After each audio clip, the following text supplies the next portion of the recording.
Steve Tracy. Raymond. What's it like living the remote life? I haven't left my apartment in 3 weeks. You were officially a shut-in.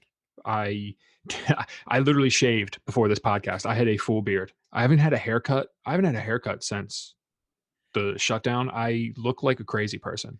The other day, my lovely girlfriend sent me out to get her a bottle of wine, and like my feet have been messed up, so I'm like, and I was wearing a camo hoodie, I had a hat on, and I'm like limping around this liquor store grabbing like the cheapest bottle of wine I could find. And, like, I realized that I must have looked like the biggest hobo in the world. And the guy was like, ugh. I haven't cut my hair. It's been over a year, officially over a year. It was a year at the end of October. So October of 2019 was when I last cut my hair. But yeah, I'm adjusting to the hermit life. Oh, it's okay, but I mean it definitely gets lonely. Very lonely. I'm so lonely. Very lonely. But somebody touch me. But you know what? I'll tell you, as crazy as that is, as I record this, I'm watching my Raiders as they're about to give up a touchdown to the lowly Jets, and it makes me realize that football has dominated way too much of my life. I think I might need help. I don't know. Oh yeah, I've never gotten into it to the point of being like a fan really, or a fanatic. Like I'll watch the games. I think they're fun, but I don't really like follow the teams or the players or anything. It's just not my cup of tea. I wish I could say that. I really do. I really, really do. See, they just gave up a touchdown, so they suck. But that's okay, because you know what? I think we should just start talking. I think we should get right into the show, because I think we had a good show today. I think so too. I do. This was a fun conversation. I enjoyed this a lot. We did. With a good friend of the program, Mr. Quentin Hardy. He's a DC comic. He's actually in North Carolina as we spoke to him, but he normally works out of DC. And we talked on a range of topics, including I guess a potential pay-per-view event. That'd be cool. Yeah, we talked about being in the military. I learned what colored people time. I learned what that was. So I learned something new today, and y'all get to hear that in real time. See, you're a growing boy, Steve. I'm learning every day. I'm learning every something day. New. You're never too old. You got to keep growing, dude. That's just what it is. That's what life is. You just gotta keep going. Well, with that, hope you guys enjoy the episode with Quentin Hardy, and we will talk to him. Check it out. Enjoy.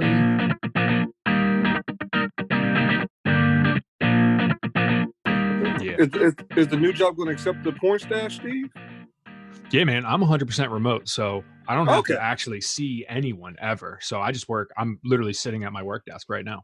Oh hell yeah! Got the porn stash, got the mullet. I see you, man. Dude, I can be the freakiest dude ever. I don't even have to wear pants. Yeah. Oh no, that's part of the joy of working remote, Steve. Is you can do your job naked. Okay. Yeah. As long as you never have to turn on that video camera. I'm not gonna lie. I'm jealous of those that can work from home. I've never had that ability to do that. This is my first time ever. Like we're working remote, and it really is pretty nice. Like my commute is literally, I wake up and I'm 20 feet from my office, from my workspace. Yeah. I start at 9:00 every morning, and I wake up at 8:55, and I literally just turn the computer on. And no, I don't put on clothes. Hell no. I mean, there gotta be like a plus minus to the whole working from home thing. I mean, I love seeing like my coworkers and being able to travel and just, I don't know. I feel like there has to be. I mean, granted, you're at home, you're in your sweatpants, you got no boss to listen to, but I feel like you're always at work. I think, yeah, that's probably where you know how the expression "don't take your work home with you" or whatever. Like that's kind of hard to do because I literally work from home. Like it's always home with me, you know. So I resisted it for the longest time, and it just got to the point where I started to realize that I don't really need to be at the office to do my job. Like it was almost like pointless for me to go to the office, because I would go in and I'd sit in my office and I'd literally not talk to anybody all day because my work had nothing to do with the people around me. But what I found was it really helped with stand-up, because now, because I work remote and I can technically do my job anywhere. I can take my computer with me and still do stand-up. I can go on the road and still do my job. But I think the whole remote. I was talking about my little brother. He's doing like remote like high school right now. Well, that's gotta suck. That's gotta suck. Thinking, yeah, because he was like, Quentin, you're like 15 years older than me. You would even have went to school. Like school wouldn't have happened like 10 years ago if this was going on. Right. Mm-hmm. So we would have been off the hook. Yeah. Off the hook. We would have had a year's summer vacation. It would have been incredible. Yeah. That's hands true. Did you hear they just passed a law that they're not going to do like snow days anymore? They're just going to have virtual learning days. So even when kids do actually go back to physical school, they're just going to keep all the equipment or whatever that they've been given, and they're just going to do school from home. I think that's the real agenda. Mm-hmm. Yeah, just ruin snow days for kids. But kids aren't going to experience that anymore. Yeah. Well, I don't think there's going to be no more sick days. It's like, oh, you're not feeling well. Cool. Hey, get some Thermoflu. Sign in. It changed the game. Like there is no. Dude. Yeah. They're so strict on these kids now. Like when I was in high school, I went into my homeroom. I took attendance, like I told the teacher I was there, and then I would just walk out. Mm-hmm. Like I would just go like get McDonald's or something for breakfast, and like nobody gave a shit. And now at the same high school I went to, they have kids have ID badges, like they have to scan into every room they walk into. It's crazy. When I was in high school, and I'm older than both of you, so I went to high school in the 80s. I especially my junior and senior year, I always had it set up so that my first and my last class were basically all bullshit classes. So my first class I took like electronics, but it was like learning how to wire houses and shit. Mm-hmm. And the teacher, his name was Mr. Linda. Once you kind of got in with him, he didn't give a shit what you did. I never wired a single thing the time I was in his class, and I got A's every year. But I would show up. I knew how to forge his name. He knew that I knew how to forge his name. He used to tell me to sign things for him, like absentee slips. So I would show up, I'd write myself an absentee slip, and then I'd just walk out the door. And that's where it happened. Yeah, and then the last class I took of the day, especially my senior year, was architectural drawing, which was one of the football coaches. I was on the football team. He really liked me. I never drew a single fucking thing in the entire year I was in his class. I got A's in it. My parents were like, well, you seem to be doing really well in mechanical drawing. I've not drawn a thing. I would literally show up. Yeah, I would literally show up. His name was Lou Luce. That was his name, Lou Luce. He used to play for the Redskins. And I would say, Luce, I'm leaving. He'd go, okay. They called me Juby for some fucking reason. But that's a football name. Yeah. Juby, yeah. It was just the first four letters of my last name, yeah. Juby. I would be Trace. Yeah. They can't handle multiple syllables on the football team. No, football coaches are not known for their intellectual endeavors, especially in the 80s. It was about get out there and fucking kill that guy. Remember the head coach when I was in high school. I mean, our head coach was rough as shit on us. I mean, we were a terrible team, but he was rough as shit on us, and he used to knock us down and push us down. And we were like, no one cared. He got fired because he grabbed a kid in the hallway at his school, and I remember a bunch of us that were on the team on his team's age were like, he could get in trouble for that. Like if he got fired for just grabbing this kid, if they saw what he did to us, he'd be in jail. Like, dude, yeah, we got PC football coaches now. No. Football's gotten bad. Hey, coaches call them by their pronouns now. PC football coach. That's so funny. Football's gotten bad. Like, did you ever see? I don't know if you guys watched South Park, but they had an episode when there was all that talk about concussions and making sure no one got hurt. So they invented a new game called it Sarcastiball. Yeah, Sarcastiball. Yeah, and they played with a balloon and they gave each other hugs, and it was pretty on the mark. But yeah, I would show up to my last class. I'd say I'm leaving. He'd be like, "All right, Juby, bye." And I did that every day my senior year. But I also wonder about like, how do students fail their classes now? It should be impossible. Yes and no, man. It's like I said, I talked to my brothers about this. So this is his senior year. So already he's already pissed off. Like, again, no high school football games. Yeah. No prom. No the little things that we took for granted. Back, like when you think back of, if I could start it over, where would I start off from? Mm-hmm. So for him, it's all about pretty much the teacher. A lot of teachers aren't equipped to do this. So they're like, all right, read this book. We're going to talk about it. It's pretty much you gotta show up, turn in assignments on time. Yeah, but other than that, there's no learning involved. It's kind of just I'm sitting in front of a computer. Yeah, dude, remote learning's really hard. But how do you fail? How is it possible to fail unless you just don't do the work? That's the only way you can fail. Because I didn't have the internet. I remember I saw when I was coaching softball. This was in the 2000s, and kids. I heard the girls talk about how they'd have their phones in their class, and I'm like, they let you have phones in class? And I'm like, yeah, because the parents complained because they couldn't reach us. Yeah. When I was in high school, if you had a pager, you got suspended because you were a drug dealer, apparently. Wait, like what? Why do you want to talk to your kids? Why do you want to talk to your parents all the time? Well, like, because get away from them for a little bit. That's sadly what parenting has become. It's just. Well, I think with this generation, I think of any generation with the most equipped to handle remote learning, it's this one. This Instagrammy, Snapchatty, TikToking. Yeah, by far the most capable of. If I got to adapt to buy a tablet or computer, it's this one, right? Everyone can pass if they could submit their homework via TikTok. Yeah. Maybe teachers are gonna try and invent new ways to try and get students' attentions. Like teachers are gonna have OnlyFans pages and stuff like that. Have open up the AOL chat rooms again. Hey, girl, what's your ASL? Oh my God, AOL chat rooms. A teacher with an OnlyFans, that's dangerous, dude.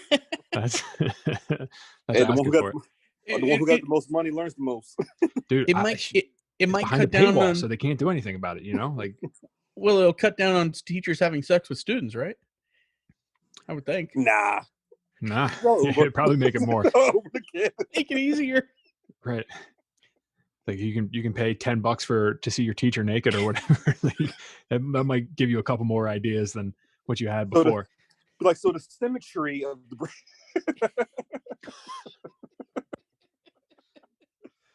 this Johnson's got a great ass. This is gonna be demonetized. I'm sorry. Quentin, where are you? What is CP time? Wow. Okay. Color people time.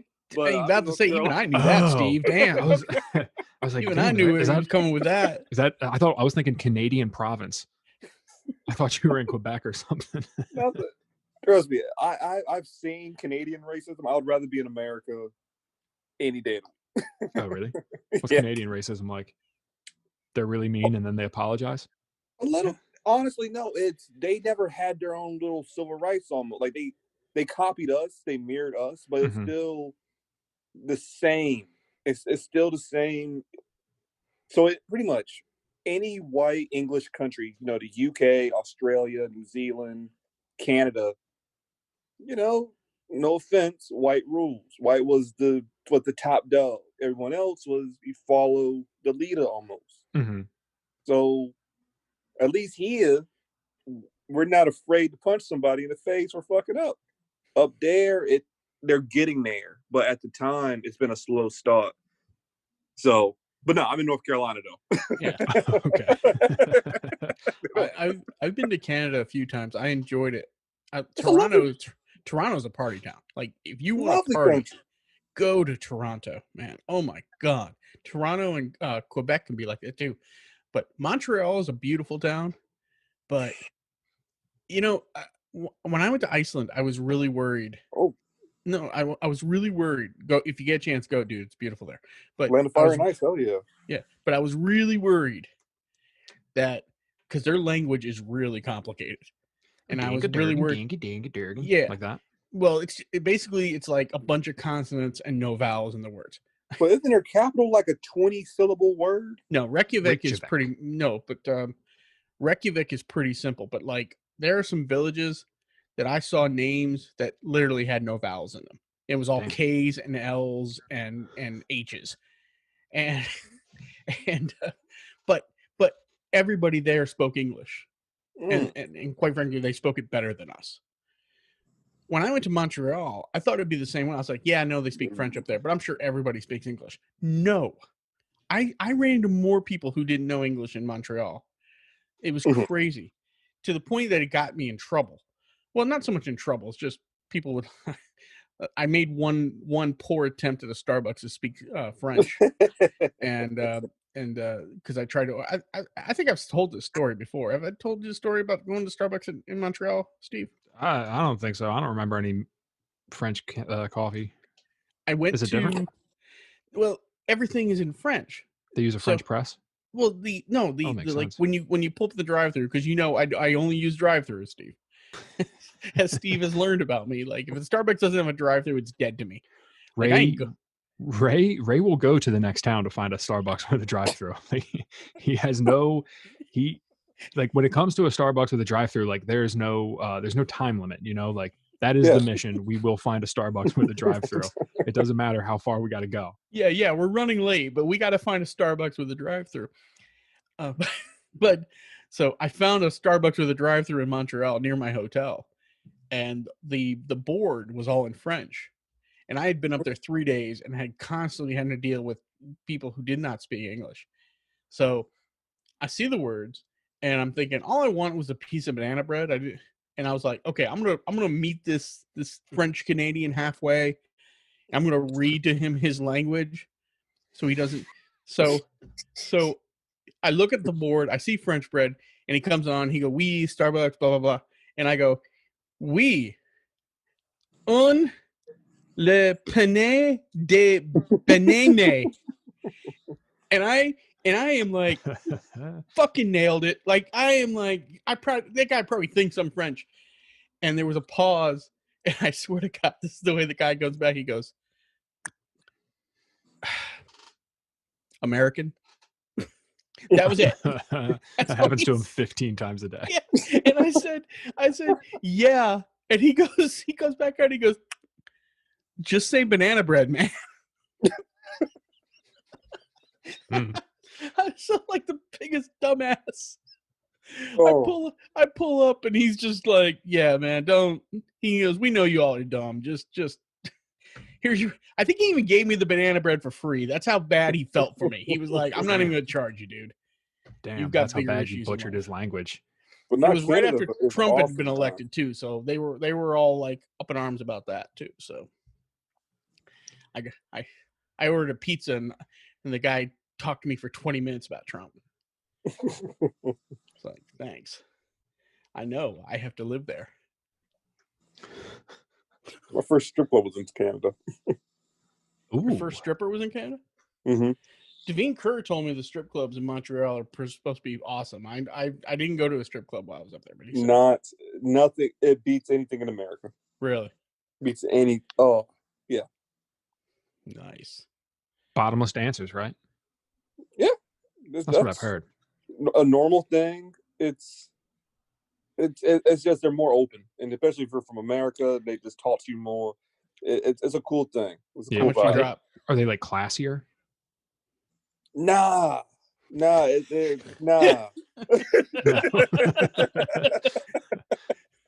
They're strippers, Steve. Well, dude, I don't know what French Canadians are like. An international thing. It's just it's hard to be classy while you're wearing clear heels. It's just tough. I'm sure there's some women out there that can pull it off. I don't know. I'm sure they're called escorts, but I mean, yeah, there's some classy. But we were in St. Helen, which is like up, like closer to Quebec. So we were like just more woods than anything else. Mm-hmm. So the strip clubs there were more like farmers' daughters and shit like that. Mm-hmm. So they weren't classy, but they were hot. Well, that's the point, right? Yeah. So they knew who we were because military. You're clean shaven. You're walking around. You're trying to blend in. So they could spot us out from a mile away. Mm-hmm. So how much did you drop? Oh, well, see, I always try to have fun when you're with like your commanders and everything, Mm-hmm. they're the ones dropping. Mm. So I'm just there to be cool. There's rules to the game. See, if I would say be the other way around. If I was the commander, no, private. Start busting out some ones, private. No, it's because they're the ones that got all the drinks coming through. They're the ones. My job is just to keep them sitting down. That's the enlisted's job. The enlisteds are more of the young ones, the ones that has done douchebaggery before. So we were just better at being people than they were. So, right. So, Steve, when you took your commanding officers to the strip clubs in West Virginia, was it like that? No, I never went to a strip club with any of my commanding officers. They were not that cool. What I branch did. were you? What? What branch? I was in the Army National Guard. Air Force. See, Air Force. Okay. All right. Thank you for your service. Thank you for yours. I didn't do nothing. Dude, Will Thomas was busting on Quentin hard on Wednesday at Nottingham's because he was in the Air Force. Because Quentin was talking about his military service, and Will Thomas was there, and Will was like, "What branch?" And you said Air Force, and he goes, "Oh man, that ain't nothing." Yeah, the Air Force gets all the shit, dude. All the shit. They go on deployments in like hotels and like all sorts of. But that's only because they forget that the Coast Guard is right next door. So it's just the Air Force has always been that little brother. Yeah. The Air Force is the Air Force. You got the planes and stuff. You don't need to be sleeping in the dirt. But I think that's what made the culture a lot different. Because like I said, when we went with our commanders, like I used to work with C-130s, the big, fat, chubby planes. So you got your officers that manage, or your commanders and officers that fly the plane. But you got your enlisted that maintains everything in the back of the plane. So unlike, I guess, like the Army and the Navy, there's this big like division between officer and enlisted. In the Air Force, there was nothing, like we worked together. So when we were able to go out into like different countries, to different cities, to different balls, we were already on a plane together, working together. So it was a family unit. So I think that's what made the Air Force a little bit more doper compared to some of the other branches, because it was just there wasn't that division between. But there was a division, but it wasn't that, oh, they only eat here and we eat there type of thing. Right. So in other words, when you're choosing a military branch, you're like, okay, which one is less likely to send me to a foreign country to fight a war? Air Force. Yes. That one also. It's not a bad way to do it. I joined the military because of a heartbreak. So I was looking for love anyway. So I was like, that's the best way. That's how they get a lot of people. They get you when you're down. So bad you joined the military? Is that how it works? Right. They get you at your lowest point, and they fill your head with all their bullshit. There's a story behind that whole thing. But yeah, I was already like thinking of joining the military. But once we broke up, I was like, you know what? Fuck this city. Fuck this town. I am out of here. They better not let me fly a drone. And there's probably some recruiter just lying to you, like oh, you can see the world sign, you can make some money, you can go to all these places, other countries. Oh, so I thank her almost every day, because if I would have, it changed my life, and I wouldn't be talking to y'all if I didn't make that first step. So, as I said, everything happened for a reason. I will say this, that I have been on 2 military bases in my life, and they were both Air Force bases, and they were both in Texas.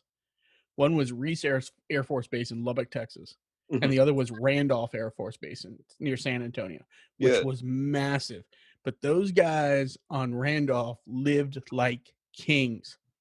I mean, the commanders, the officers, their houses were beautiful. Even the enlisting guys had like really nice houses on base.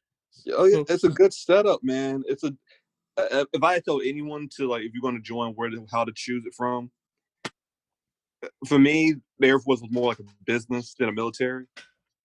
So I didn't want to fight. I didn't want to be that dude. I just kind of wanted to get paid like everybody else. So Air Force kind of was like, all right, let's try this out. Good and bad. So. Yeah, that's how I would describe it. It's a bit of a love-hate. After I was in like 7 years, and after 7 years, I was like, all right, let's get the fuck out of this shit. No. Dude, but speaking of, the military, when they do strip clubs though, that is some fun stuff. I was in South Carolina for training with some dudes in my unit. We were down there to learn how to fly Ravens, like the little drone kind of thing. Yeah. So I drove down there with like 4 guys from my unit, and then a couple other dudes met us down there. We were staying on an Air Force base, and it was the sweetest setup I've ever had in any military training. They gave us like GSE minivans to drive around in the whole time. They treated us like kings. We had these nice little barracks. We had like a great chow hall to go eat at. They're telling us where all the best barbecue places were. It was incredible. And we were just so pumped that they gave us the keys to these GSEs. And so we start like looking up like where the strip clubs are in South Carolina. Yeah. And there was 2 of them. It was called like Lux and then like Lux Deluxe or something like that. They were owned by the same guy. And so we go to the first one the first night. And my buddy Julius, he's like, "Oh, I haven't gotten paid yet. I don't have any money. I'll be the DD. Y'all go have fun. You just, And so we're at this strip club. We're there for maybe 15 minutes, and Julius sees a stripper that he likes. And as soon as he does, he's like getting a lap dance from this chick, and he doesn't realize that they charge you per song. And he's with this chick for like 30 minutes. And he comes running out, and he's like, "Yo, can I borrow $300?" And I was like, "No, you cannot. We need to leave now." And somehow he got hammered too. Like, I don't know how he got drunk too. So we had to make some private that was with us drive us back. Dude, I'm telling you, stripper stories are some of the funniest stories you can ever. It's the lifestyle. It's like, because I think in the military, you just learn how to talk to strippers. Like, you have to be in the military, and strippers go hand in hand. Yeah. No matter where you go. So, like I've been to like promotion ceremonies and strip clubs. Like it's just the culture. Funny as shit. Well, yeah, especially if you're like traveling for training, because you're never going to be in this town again, No. So who gives a shit? I'm gonna go. I got $200 in my pocket. Right. Let's see how much I can come back home with. That's the name of the game. Hey, Steve, I'm starting to realize that the next stories episode of our podcast, I think we have more than enough to do a stripper stories podcast. Stripper stories podcast. Because you have stories, I have stories. I think, dude. So West Virginia strip clubs, not a good time. And my unit was in like the southern part of the state. We went to the strip club one time. I swear to God, it was in a basement. And the dude running it just had his sisters working. It was the weirdest setup I've ever seen in my life.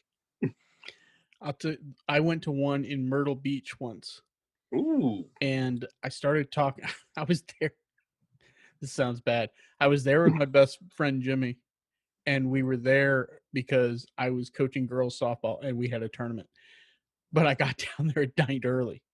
So we went to a strip club. And I met this one stripper there. And she and I got to talking a lot. And we went to the their back room area, and we're doing whatever.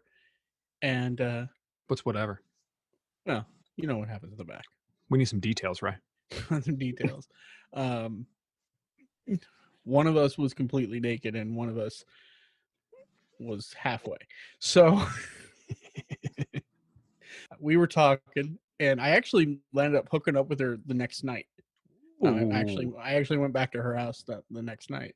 Damn. And there was a time for whatever reason, Steve, I have no game with any women except strippers. Like, there was a time that just for some reason I could talk to strippers. It was weird. Yeah.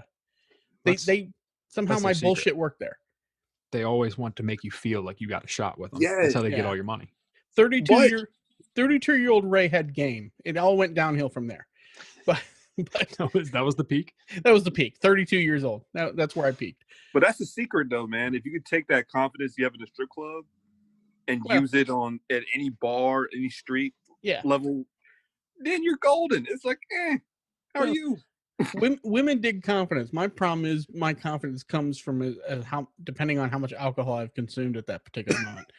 That's where my liquid courage does not work for me for anything else except that.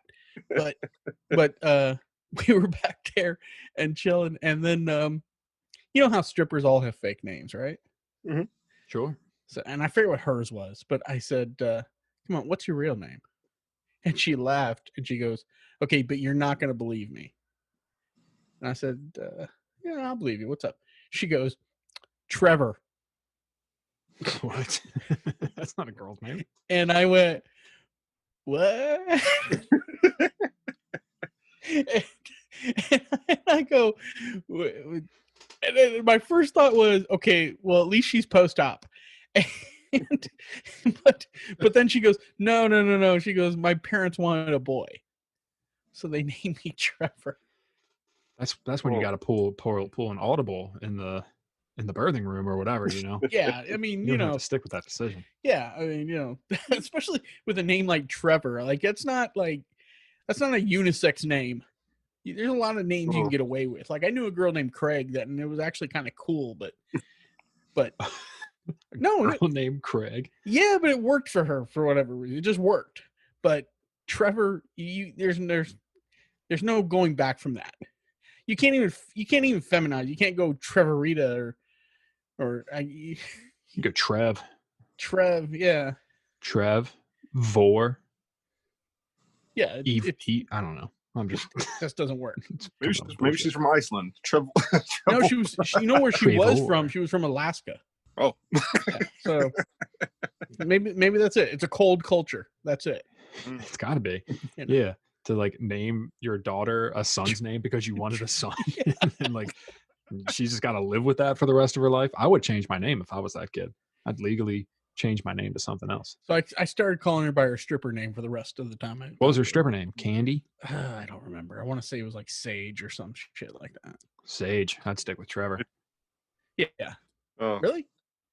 You don't like the name Sage? Nah, dude. Dude, one of the hottest women I've ever met in my life that was named Sage. She was a bartender at a place called George Tunes in DC.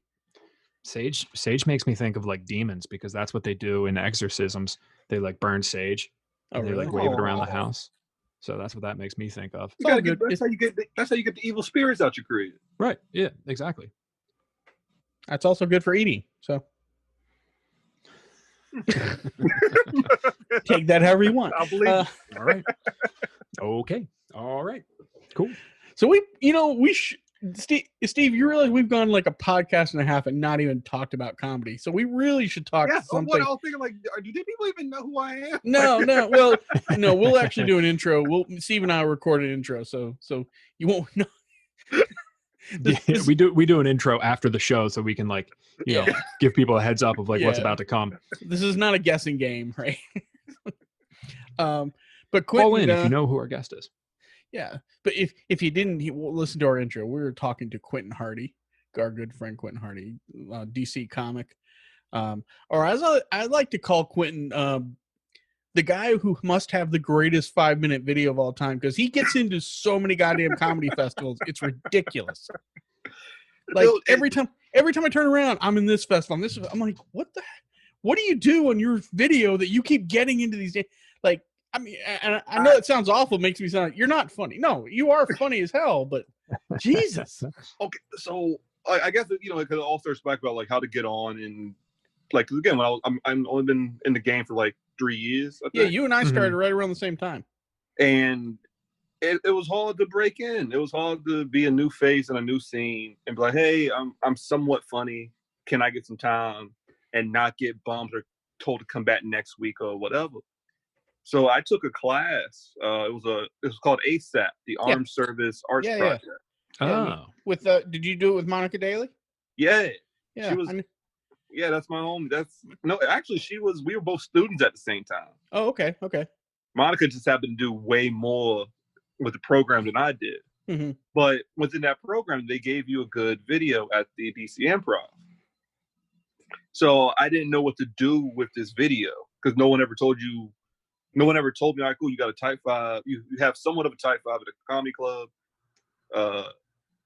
Here's a video. What do you do with it? And because I wasn't getting on, I just kind of Googled how does one use your comedy video? And I somehow stumbled upon comedy festivals. So I went to one called the Devil's Cup in New York City. Mm-hmm. And I realized that I was garbage. Because I'm starting to see other people that have been doing the comedy festival circuit. And I was just like, okay, in DC, I'm like, but compared to comedy from Chicago, New York, LA, Texas, Miami, Atlanta, all in one little comedy club or comedy room or comedy bar, whatever, I was awful. So I kind of learned how from every festival I ever went to, I just always try to get another recording in, and I just kind of got a video from every festival I went to. Mm-hmm. And the festival game was so much fun, being able to travel and everything like that. So yeah, I've managed to do a few, cool but you know, I don't know. I've let's put it this way. I've gotten turned down by far more than I've gotten into. Hell yeah, that's the game. Yeah, that's which in retrospect doesn't make any sense because you got to pay to enter those things, and it's like so you waste your money on that. But it is cool when you do get in because you get to meet new people, you get to network a little bit. It's not bad. You mentioned, you know, I took the class at the DC Improv. I took their class, and that ASAP program, man, they're turning out a lot of comics. I mean, especially because I've been doing. You got Dwayne White came out of that. Yep. Bunch. There's even more. I think Noah Miller came out of that. And they're turning out. But it's amazing how when you take this class and they do that graduation performance, and generally it's going to go pretty well. And you think, oh shit, maybe I'm good at this. And then life hits you and then you go do a room, and reality punches you in the face. And for me, that was Guido's in Frederick, Maryland. I heard about that spot. I never did it. I heard about it. Oh, Steve used to go there a lot. That room used to suck my soul out every time I went there. But I went there. I did my DC improv show, and I was like, things are great. And then I went to Guido's on a Tuesday, and which is a real open mic, you know, because it's all comics. And in this dark, freezing in that back room, and it's dark and it's dirty, and it smells like weed and whatever else people are smoking back there. And to do jokes and have no reaction whatsoever was like, oh God, if I made a mistake. There's a pole right in the middle, so people can't even see you if they're like sitting in the center of the room. That's the real deal if you want to get an open mic experience. Oh, yeah, I mean, it's gone now, but all of our mom's gone now. Yeah, man, it's sad. All this stuff's closing down. I mean, I think Guido's closed down before everything shut down, though, didn't they, Ray? Yeah, Guido's, about a year before, because the last year, Ryan Nazer, who used to run that room, he's been doing it out of the cellar door in Frederick. Yeah, how's that one? I've always heard about that one, too. That's a cool room. It wasn't bad. It wasn't bad. For a Tuesday night, Mike, in Frederick, it was good. I mean, obviously, it's going to have 800 comics in there, but they did manage to get a little bit of an audience because it's a really nice place. I heard nothing but good things about it, man. Yeah, and I kind of hated it because I stayed in DC because I didn't have a car, so I couldn't drive anywhere. I was always metro bound. So, no, it was a good place. You still over there in PG County? Yeah, because I drove you home once, didn't I? Yep. I forget from where, but we were Ray's always driving people spot. home. We were at the place in Alexandria. Yeah. Oh, shit, Adrian Harris is gonna be pissed that I forgot the name of it. Pastano. Oh, I know that place. Yeah, the place. I've been to that place. Dude, I felt so bad when I did that guy's show. What? What? Because he paid us up front, and then I ate a dick, dude. It was bad. It was so bad. I felt so bad. I wanted to give him his money back, but I didn't because I needed it. Yeah, no. Adrian Harris is a good friend of mine. He and I started together. We took the DC improv class. I love him to death, but he always books me for every one of his shows, which I told him he didn't have to do. And the problem is, if you go to a show too often, eventually the audience just gets tired of looking at you. Yep. So and the last time I was there, I was sick. And I wasn't feeling well. This was before COVID, so it almost makes me wonder, did I have COVID? But this is before all that. It really did. I was like, oh shit, maybe I gave it. But and afterwards, then I was like, you know what? Those people were dicks to me. I hope I gave them COVID. That's kind of the way I felt afterwards. But oh god, I ate a dick too. It was it was one of those things where I just said, you know what? I'm getting the fuck out of here. I just gotta get out of here. it was a tough room, but it shouldn't have been tough. That was a weird. The people that was the audience member that goes to that show, the audience was hard hyped to relate be to them. there. Yeah, They were like loved pumped it. for the show, but they just didn't like any of my jokes. I mean, it happens, It happens. I loved it though. Again, those tough ones, like when I think a lot of people hate tough rooms. A lot of people hate like bombing. Fine, I feel better. Oh, bombing's good for you. I mean, it is. We all take it hard, but I mean, if you learn something from it, no, for sure. Shit, I would gladly. If you're bombing, at least you're getting out there. Like I learned to always accept payment up front because that way, even if you bomb, you still got paid. Y'all know in Adams Morgan there was a show Hocus Jocus by Reed Alon Reed and Haywood. Wasn't Nathan Luft at first, and then it became Reed's? Yeah, a whole a slew of people. Mm-hmm. That was always my first bomb. It was on Monday, right after the weekend, so right after, like the draft house and everything like that. It was like, all right, cool. I'm gonna go to this magic show, comedy show, and you don't know how hard it is to go after a magician, especially one as good as Elaine. Yeah, Alan. I mean, he was good. Alan New is really good. If you don't know, he's now in Vegas now. Yeah, and he's doing his thing. Steve, I'm telling you, this guy was legit. He's legit. Like he was legit. And as far as I know, he's not a sexual predator. Good. It's a good quality. That's an inside joke, Quentin.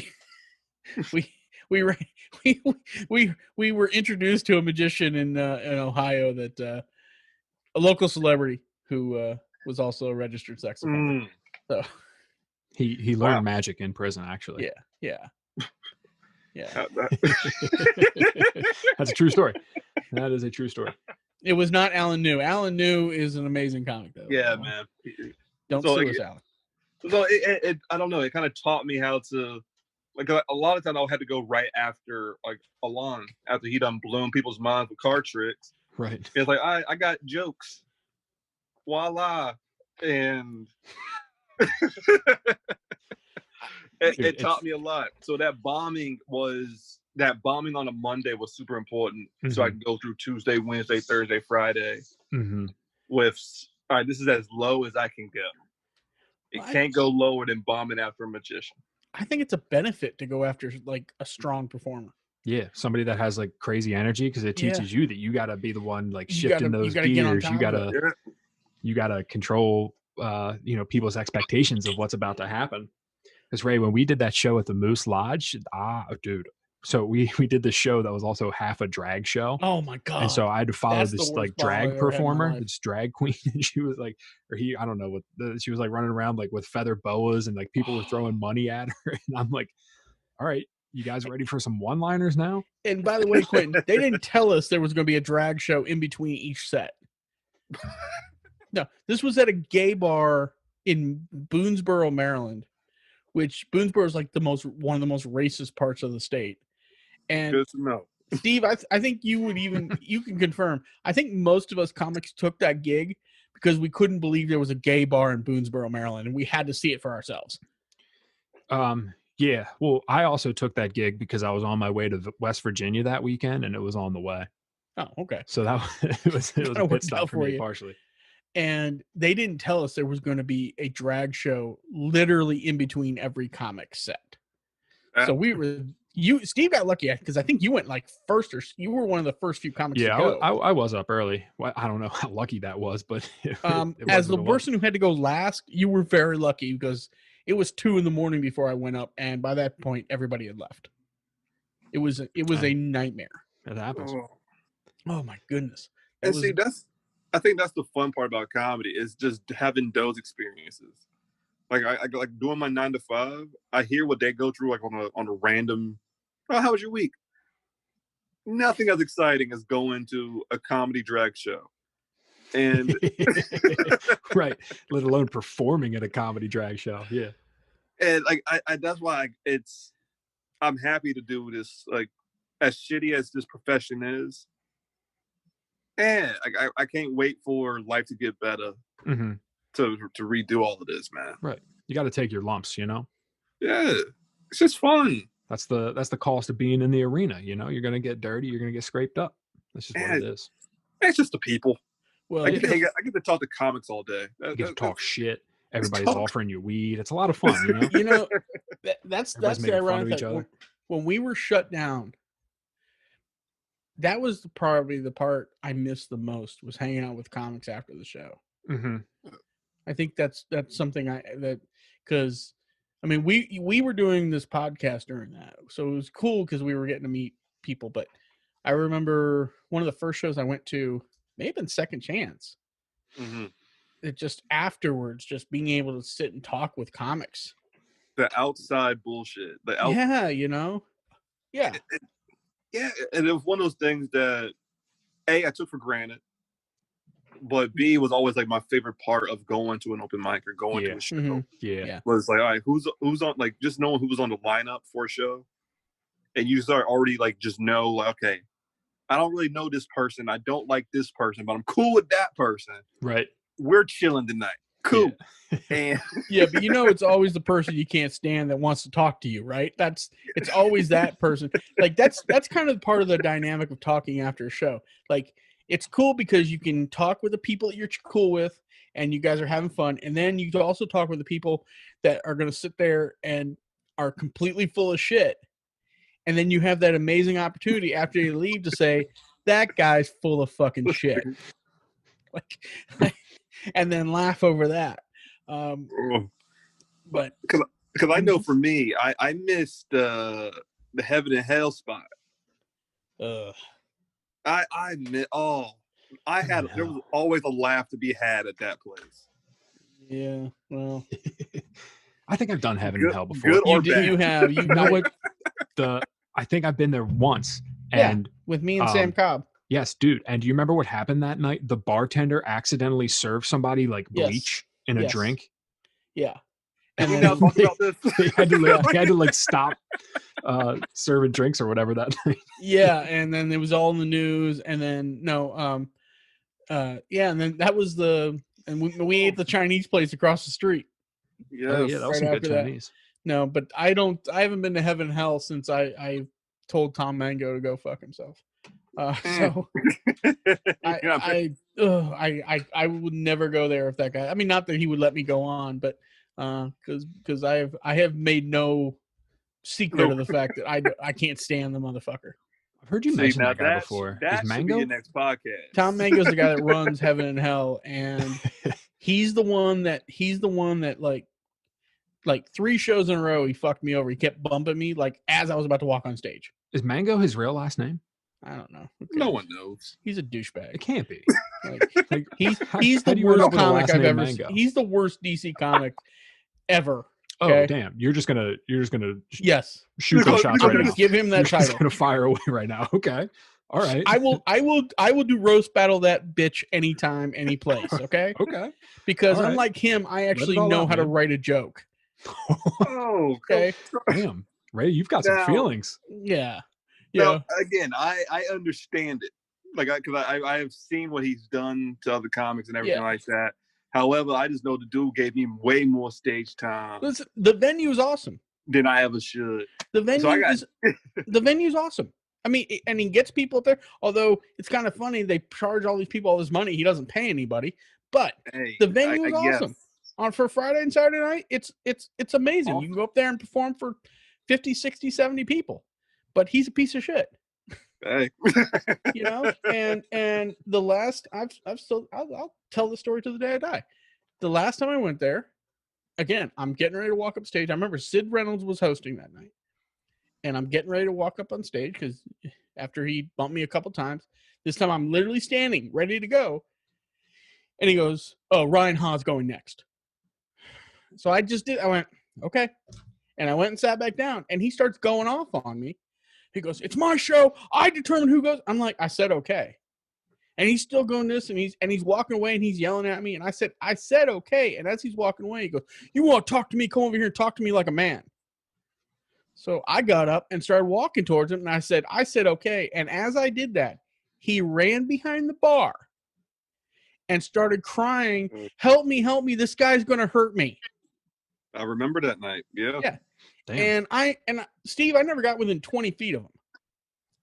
I mean, and I'm sitting there like, what are you doing? Like, what are you doing? And he had the owner came out and this and that. So, and then he tried to then he said I did a Trump joke and he was pissed about that. I just mentioned his name. I didn't do a joke about Trump. And then he told me I wasn't going on. And I said, Tom, you just literally ran behind the bar like a little bitch when I walked 4 steps towards you. Do you really think you're going to stop me from getting on stage? I went up. I did my set. And then I grabbed my shit and I walked down the steps. And Alex Espinoza actually walked down with me. You know, Alex is a great guy. Great guy. Yeah. And he and I were talking. And even the owner came down and talked to me and it kind of apologized to me. And I said, dude, I love this place, but I can't be here if Tom Mango's running it. It's sadly, but I'm glad that he entered my life because it let me know that I never want to run my own room.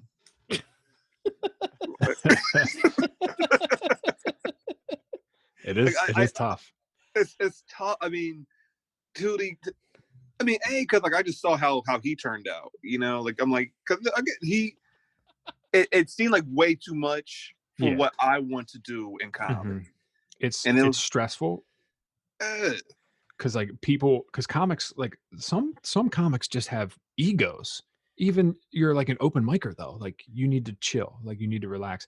Like when I was running a room, like people would come up, like I would do sign up in advance so I knew who was going up and I could kind of control the lineup and like cap it a little bit. And then people would just show up expecting to get on just because they showed up. And I'm like, nah, you got to be a dick. You got to be an act. Like you have to be able to say no, and you got to break hearts. Yeah. And if you don't have that in you, which I don't, like I like being everyone's friend. Yeah. So I was it's tough. It's tough. And I'm the same way. And people will run your name in the mud just for doing your job. Yeah. And it was like, you know what? If that's what it takes to be on top, I will be an open mic to the day I die. Well, and then I'm going to start running rooms under the name Steve Coconuts. Well, the other Steve Coconut. I like that. You can be Ray Bananas. Ray Bananas. And, Coconuts and Bananas. That's our new podcast name. Quentin Papayas. That's all the tropical fruits I know. Jokes are over. I'm glad you didn't say watermelon. So I will take Quentin Papayas any day of the week. No, I was going tropical with it. See, here's the problem. I don't have a problem with a producer enforcing the rules. And the problem I had with Mango and another guy who produces shows. Well, I'm not going to name him. I'm not pissed off enough at him that I would name him. But don't change your rules every other day. You know, Mango kept telling me he would email me these rules, and I never once got an email from the guy ever. So I don't care. I will follow whatever rules you set, as long as they make sense. I mean, sometimes when you get these rules like, if you perform at any other show, you can't be on mine. Fuck you. Okay, that's whack. Get the hell out of here with that bullshit. But no, I mean, I feel you. But just be consistent with your rules. I mean, if you need to change something, understand that sometimes people don't get that word right out of the way. So, but I'm with you, Quentin. I would never want to produce a show. I've never had any desire to do that. But because I know for me, like one of my favorite people I've met from that show was Jock. Mm-hmm. Yeah, Jock. I love Jock. Jock was one of the by far to me had one of the best hosts I've ever seen host a room. And he's a great dude. He's a great guy. Great dude.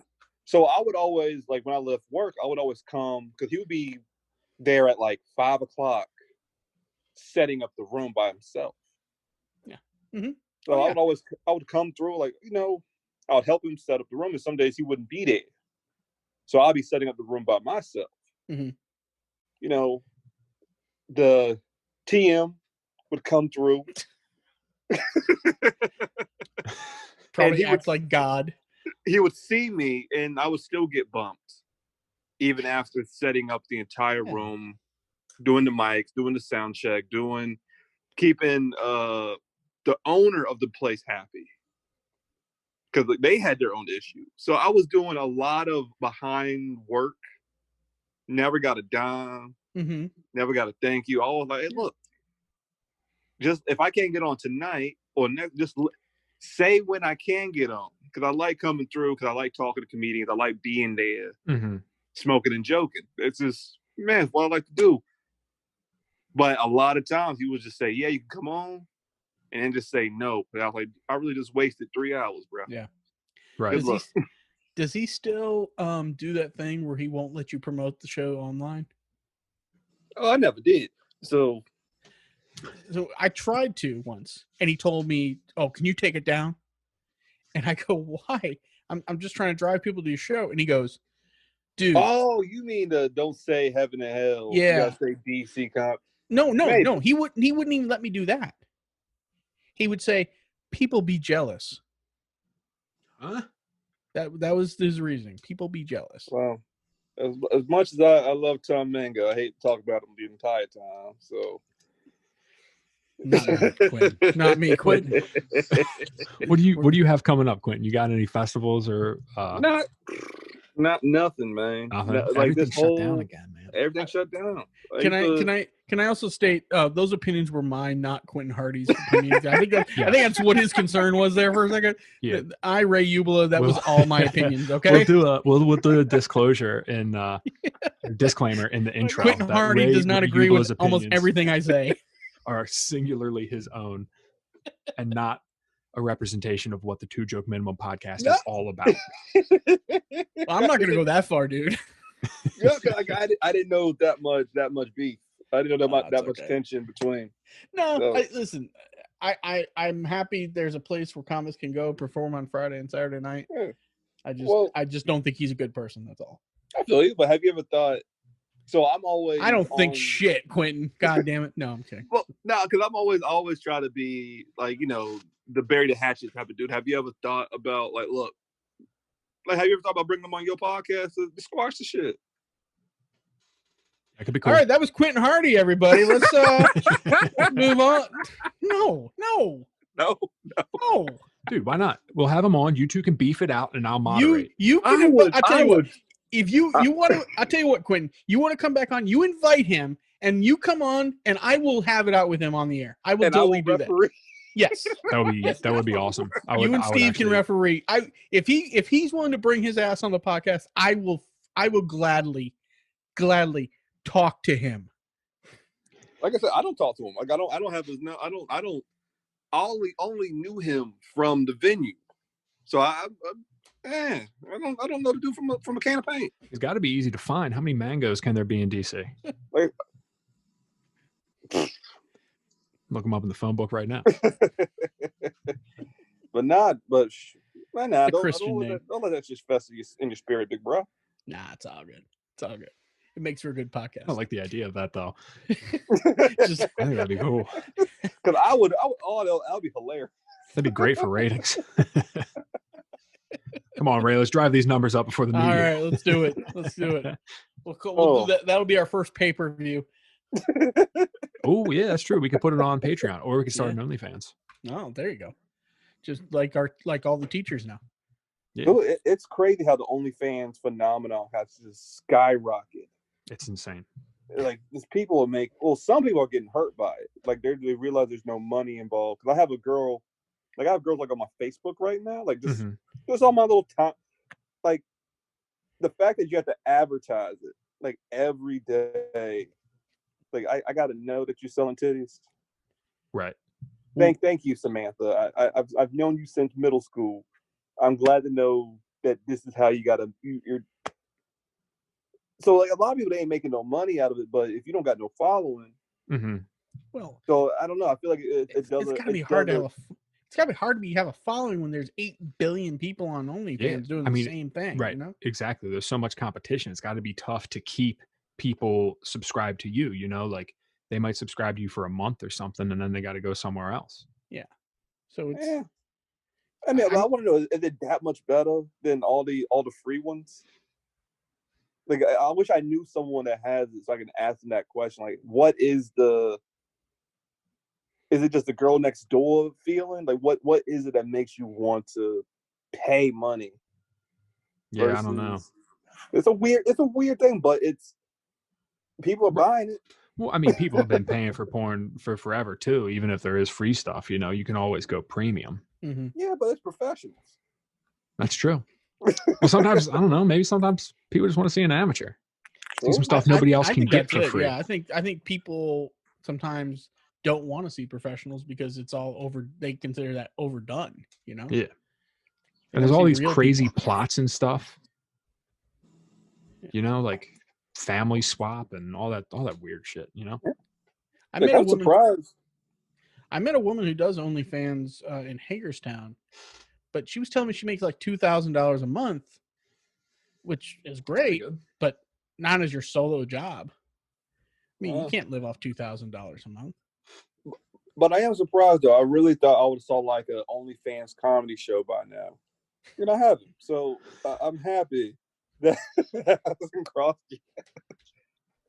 That could. I mean, I don't know. That might be able to happen. That could happen.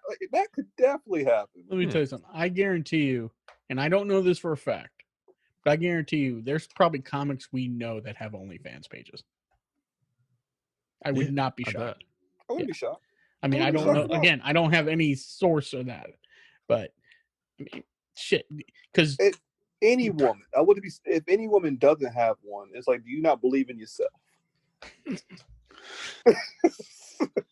I don't know if that's the only thing. Is like they're lacking confidence. Maybe they just I don't know, respect themselves or something. I don't know. It's probably not just that they have low self-esteem. They might have too high of self-esteem to lower themselves.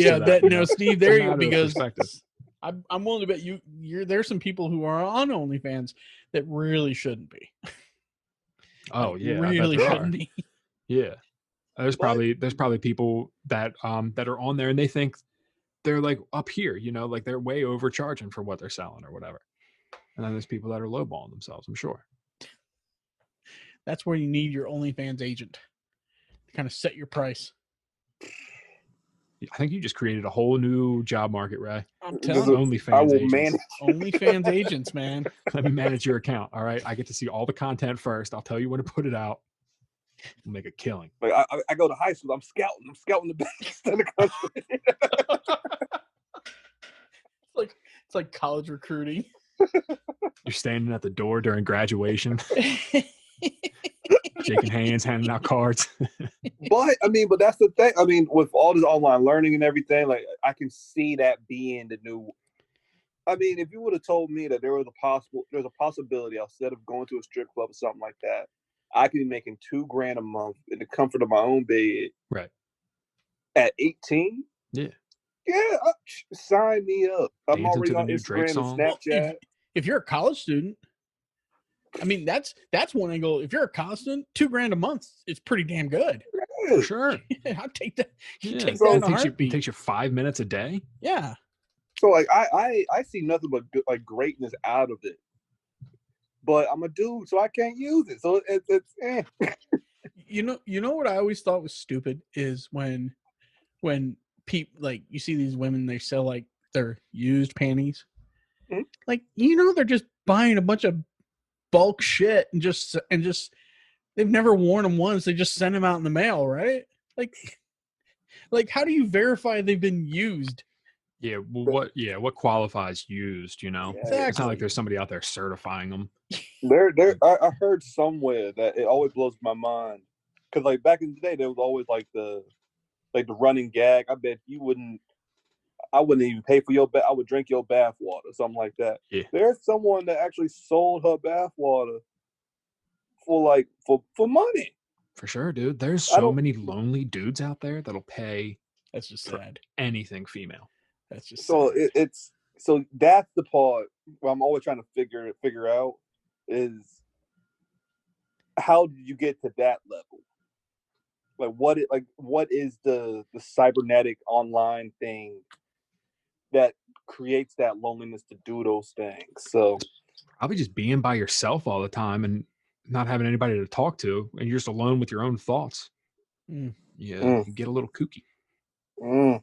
That isolation, it'll sneak up on you. Yeah, buy a dog and take it to a dog park. You can talk to somebody there. Right.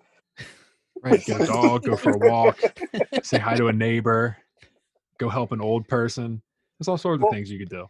Well, because I used to be really shy, so I've always got mad that when I go to like a club or I see someone real cute, I see her on her phone, I'm like, I want to say something, but I can't, and I just watch her like, I'm like, damn, that could have been the love of my life right there, and I was too scared to say hello.